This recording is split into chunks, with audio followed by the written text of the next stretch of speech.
Late summer 1944, Western Europe. The armoured columns are parked far from the front, engines silent. Crews rest beside steel hulls that have survived years of war. Maps are spread across the hoods of tanks, marked with distances measured carefully, 10 kilometres, 15, 20. According to doctrine, this is safety, beyond the reach of enemy guns, beyond immediate danger. German commanders are confident. For years, panzer divisions had been taught that distance was protection. Armour, mobility, and space had preserved them before. If the enemy could not see you, could not reach you, then you could regroup, refuel, and strike again. Then the first shells land. Not nearby, not close enough to scatter crews, but precise, coordinated, falling where no fire should exist. Within minutes, explosions ripple across the concentration area. Vehicles burn before engines are started. Radios crackle with reports that make no sense. The enemy is not advancing, they are striking from far beyond expectation. From the air, Allied reconnaissance has already marked every movement. From the ground, long-range fire is corrected in real time. What had been considered unreachable is now exposed. The belief that 20 kilometers meant safety collapses in a single afternoon. And as smoke rises from one of Germany's elite armored formations, a realization settles in. This war has entered a phase where distance no longer protects, and firepower no longer waits. Do you understand how this moment became possible, and why German confidence failed so completely? We must step back to the assumptions that once defined armoured warfare itself. For most of the war, German armoured doctrine was built on one core principle: control the distance. From the early campaigns in Poland and France, panzer divisions had learned that mobility, spacing, and operational depth were their greatest protections. Tanks did not survive by standing still. They survived by moving faster than the enemy could respond, striking where resistance was thin, and withdrawing before concentrated fire could be brought to bear. Distance was not just geography, it was time. German commanders believed that if their formations could remain beyond the immediate reach of enemy artillery and air attack, they could regroup, repair, and re-enter battle on their own terms. This belief was reinforced repeatedly during the early and middle years of the war, when Allied coordination, reconnaissance, and fire control lagged behind German maneuver. Artillery in particular was seen as a limited threat at range. Guns required observers, observers required visibility. Fire missions took time. 20 kilometers was considered a buffer, far enough to be safe from sudden destruction, close enough to maneuver quickly if an opportunity emerged. By 1944, however, the battlefield had changed in ways German doctrine had not fully absorbed. Allied forces no longer relied on slow observation or delayed correction. Aerial reconnaissance was constant. Radio communication linked forward observers, aircraft, and artillery batteries into a single system. Fire could be requested, adjusted, and delivered within minutes. This shift did not happen overnight. It was the product of years of refinement. Lessons learned from defeats, inefficiencies corrected, coordination practiced under pressure. By the time Allied armies reached Western Europe in force, they possessed an integrated firepower network that erased many of the assumptions German commanders still relied upon. Panzer divisions remained elite on paper, their crews were experienced, their tanks were formidable, but the environment in which they operated was no longer one where skill alone could overcome exposure.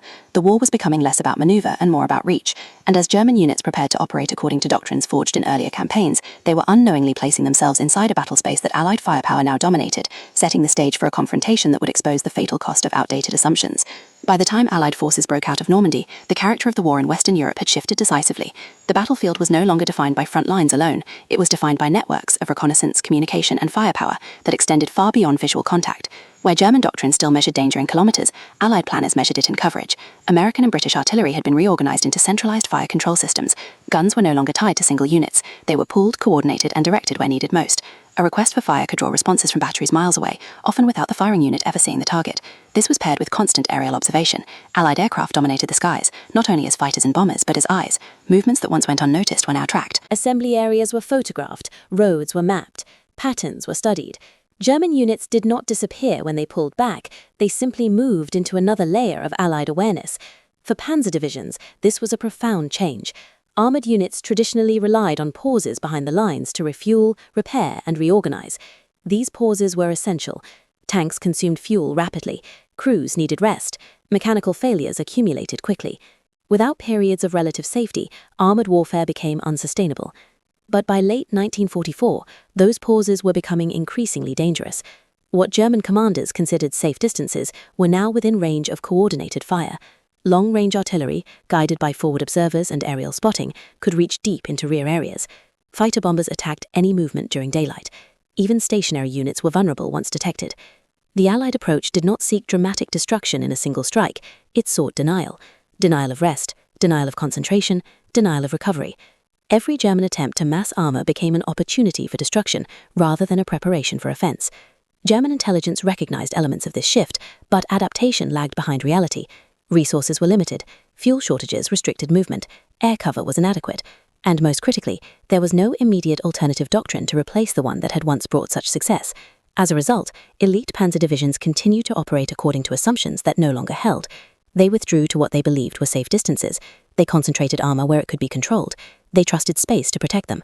In doing so, they unknowingly placed themselves inside a battle space the Allies now commanded completely, bringing the war to a moment where theory would be tested not by debate, but by fire. For the crews inside those armored vehicles, distance had always meant relief.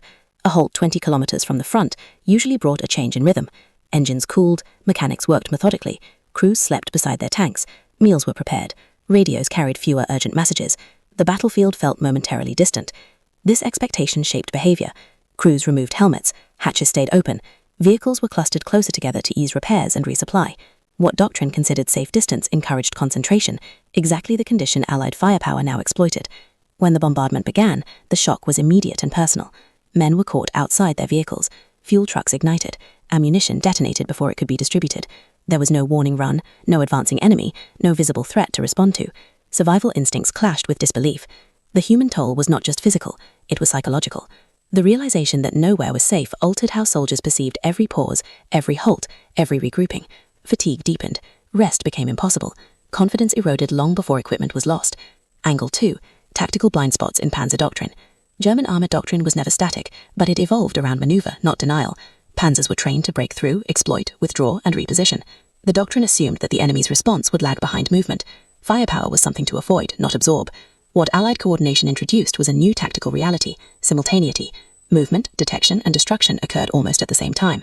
German units no longer had a buffer period between being seen and being struck. Once identified, they were already inside a kill zone defined by range, not proximity. Panzer commanders attempted dispersion, camouflage, and night movement, but these measures only delayed exposure. The underlying assumption, that distance equals safety, remained intact long after it should have been discarded.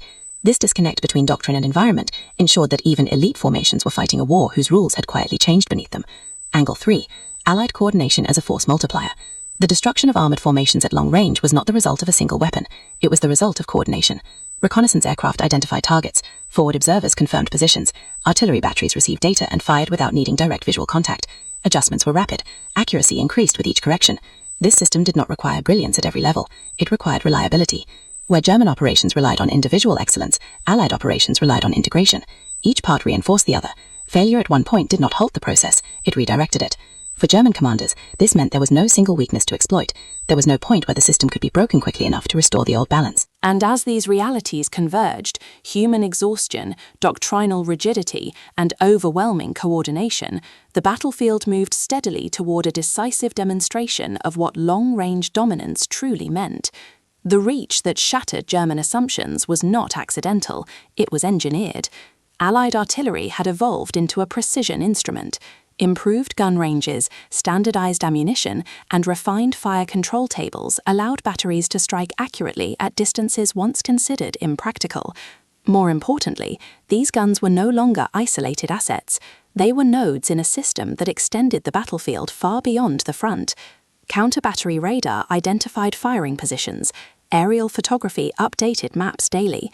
Communications linked observers directly to multiple gun groups. What mattered was not the caliber of a single weapon, but the ability to apply many weapons at once, exactly where they were needed. For German armor, this meant the battlefield had expanded invisibly. A panzer division could be stationary, concealed, and still exposed, because exposure was no longer defined by line of sight, but by inclusion within Allied range. Angle 5. Collapsing assumption. At the command level, the realization was slow and painful. German officers had been trained to trust doctrine forged in victory. Distance, dispersion, and movement had worked before. Abandoning those principles meant admitting that the foundations of panzer warfare were eroding. Some commanders attempted improvisation, greater dispersion, shorter halts, constant movement, but these measures carried their own costs. Fuel consumption rose, mechanical failures increased, crews exhausted themselves before combat even began. Leadership was forced into impossible choices: concentrate and risk destruction, or disperse and lose effectiveness, move constantly and consume fuel, or halt and invite fire. There was no correct answer, only degrees of loss. The belief in safety at distance had once simplified decisions. Its collapse complicated everything. Angle 6. The enemy's realization comes too late. Perhaps the most decisive angle was timing. Even as evidence mounted, German command could not fully reconfigure its operations. Training pipelines were strained, equipment was scarce, air cover was inadequate. There was no space left to experiment. The Allies, by contrast, had already solved these problems earlier in the war. Their system was mature, their methods refined. They were not discovering capability, they were applying it. By the time German leadership accepted that 20 kilometers no longer meant safety, the Allies had already moved beyond the question. The battlefield belonged to whoever could see farthest, strike fastest, and replace losses continuously. That realization did not end resistance, but it did end illusion. And with illusion gone, the war advanced towards its decisive moment, when theory, technology, and coordination would converge in a single demonstration of reach that German doctrine could neither escape nor absorb. The decisive moment arrived without spectacle. There was no breakthrough charge, no dramatic counterattack, no clash of armored columns racing toward one another. Instead, the turning point unfolded as a sequence of fire missions, planned, adjusted, and repeated with quiet efficiency. Allied reconnaissance had identified the concentration area days earlier. Aerial photographs confirmed vehicle density. Radio intercepts suggested refueling and reorganization. What German commanders believed to be a temporary pause had become a fixed target. When the order was given, the response was immediate. Artillery batteries miles apart opened fire in coordination. Shells arrived in patterns that denied movement rather than seeking single kills. Roads were cratered, fuel trucks ignited, repair areas vanished in smoke. Tanks that survived initial impacts found themselves immobilized by damage to tracks and support vehicles. Attempts to disperse only worsened the situation. Movement drew fighter bombers. Stationary vehicles drew corrected fire. Crews abandoned machines not because they were destroyed, but because remaining inside them offered no protection. The range that once promised safety now worked against them. There was nowhere to move without remaining inside the same lethal envelope. German command reacted quickly, but reaction was no longer enough. Orders conflicted. Some units were told to relocate, others to hold position. Communications faltered under the pressure of simultaneous engagements across the area. What had been an elite, organized formation became a collection of isolated decisions made under fire. The battlefield no longer rewarded speed or courage, it rewarded reach. By the end of the first day, the division was no longer combat effective, not annihilated in a single moment, but functionally erased, its ability to maneuver, concentrate, and fight as a unit, destroyed without ever meeting the enemy face to face. The realization was unmistakable. This was not a fluke, it was a demonstration. And as German commanders assessed the damage, they understood that the war had crossed a boundary that could not be uncrossed, one where distance no longer protected, and survival depended on factors they no longer controlled. By the second day, the outcome was no longer in doubt. What remained of the Panzer division attempted to regroup under cover of darkness. Damaged vehicles were abandoned. Fuel shortages prevented large-scale movement. Units that had once trained to operate as a single armored fist now existed only as fragments, isolated crews, scattered machines, and broken command chains. Allied fire did not pursue spectacle, it pursued denial. As daylight returned, reconnaissance aircraft confirmed what artillery had already achieved. The concentration area was no longer viable. Any attempt to reassemble would be met with immediate response. The division could not advance, it could not retreat as a unit, it could only dissolve. German command reports reflected the reality without drama. Combat power had been lost, equipment attrition was severe. Operational objectives were no longer achievable. What had been an elite formation was now incapable of fulfilling its role. The lesson was devastating in its simplicity. Armor alone could not survive in a battle space defined by reach. Experience could not compensate for exposure. Courage could not outrun coordination. The distance once relied upon as protection had become irrelevant the moment Allied systems extended beyond it. This realization spread quickly. Other units adjusted behavior, not out of doctrine, but fear. Concentrations were avoided. Movement became hesitant. Commanders hesitated to commit armor and strength, knowing that mass now invited destruction rather than success. The psychological impact extended beyond the destroyed division. It altered how German forces viewed every kilometer of open ground, every pause, every attempt to prepare for action. Safety was no longer measured in distance, but in invisibility, and even that was unreliable. The war had entered a phase where dominance was exercised quietly, repeatedly, and without the need of direct confrontation. And as the shattered remnants of the division were absorbed into defensive lines, the broader consequences of this moment became clear. This was not an isolated defeat. It was evidence of a new condition of warfare, one that would shape the remainder of the conflict and define its aftermath. The loss of the Panzer division was not announced as a catastrophe. On paper, it appeared as attrition. Vehicles destroyed, crews missing, equipment abandoned. But within German command circles, its significance was understood immediately. This was not the result of a failed attack or poor leadership. It was the consequence of operating under assumptions that no longer applied. Armor was becoming a liability when massed. German planners had long relied on elite divisions to stabilize fronts, counter breakthroughs, and restore momentum. Now those same divisions could be neutralized without direct engagement, before they ever entered combat. The traditional role of armored reserves began to collapse. This forced a strategic shift. Panzer formations were dispersed into smaller elements. Tanks were dug in as static defenses. Mobility, the very essence of armored warfare, was sacrificed for concealment. Fuel was conserved. Movement delayed. Every decision was shaped by fear of detection rather than opportunity. These changes came at a cost. Dispersed armor lacked the striking power to reverse Allied advances. Static defenses surrendered initiative. Units that once trained for maneuver warfare were reduced to reactive roles, absorbing pressure rather than shaping it. The psychological impact on crews was just as severe. Rest no longer existed. Any halt risked destruction. Any concentration invited fire. Soldiers learned to sleep lightly, move cautiously, and abandon vehicles at the first sign of targeting. Confidence in machines gave way to distrust of visibility itself. Meanwhile, Allied forces absorbed a lesson in the opposite direction. Long-range coordination had proven decisive. Firepower did not need to destroy every tank to win.